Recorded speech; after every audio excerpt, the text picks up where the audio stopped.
Okay, we have another 50s vintage Clinton engine. Original paint, original decals, original muffler.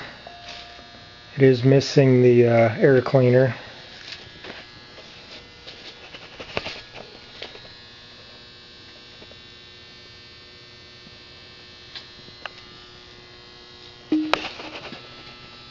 It's a good running engine. Runs really good. Carburetor could probably use a little bit of fine tuning.